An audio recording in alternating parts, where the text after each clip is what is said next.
High বন্ধুরা, আজকে তোমাদের সামনে আবারও একটা নতুন কেস নিয়ে হাজির হয়েছি। এটা হচ্ছে শিয়ালে কামড়ে দেওয়া। তো এই ছাগলটিকে মাঠে থেকে শিয়ালে ধরে নিয়ে যাচ্ছিল। তো এই ভদ্রলোক ছাগলটিকে নিয়ে এসেছে আমার কাছে। তো এই ছাগলটি অনেকটা খাম করে দিয়েছে, দেখতে পাচ্ছেন। এই যে কানের গোড়াতে খাম করেছে।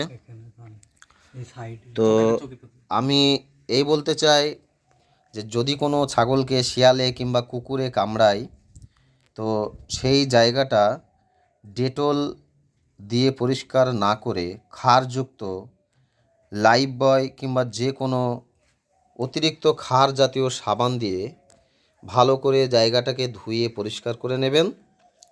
এবং তারপরে আপনারা কোনো অ্যাসিড জাতীয় অনেকজনা দেখেছি যে ছাগলে শিয়ালে কামড়ে দেওয়ার সাথে সাথে সেটিকে জায়গাগুলোতে অ্যাসিড দিয়ে দেয়। এতে মারাত্মক ক্ষতি হয়ে যায় এবং পরবর্তীতে দেখা যায় ওই অ্যাসিড দেওয়া জায়গাগুলো দগদগে ঘায়ে পরিণত হয় এবং পরবর্তী স্টেজে ওই ঘাগুলো শুকোতে চায় না।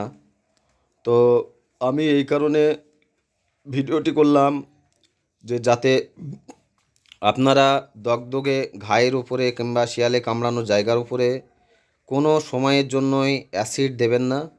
জায়গাগুলিকে পরিষ্কার করে লাইফবয় সাবান দিয়ে ধুয়ে ফেলুন এবং যদি বাড়িতে কোনো কাটাছেঁড়া মলম, যেটা আমরা লাল মলম পভিডেন আয়োডিন বলি, সেটা যদি থেকে থাকে মানুষের যে কোনো কাটাছেঁড়ার জন্য ব্যবহার করা হয়, সেটা লাগিয়ে পশু চিকিৎসকের কাছে ছাগলটিকে নিয়ে আসবেন এবং পশু চিকিৎসকের পরামর্শ অনুযায়ী ছাগলটিকে ভ্যাকসিন লাগাতে হবে, যাতে পরবর্তীতে এই ছাগলটি বিষে আক্রান্ত না হয়ে মারা যায়।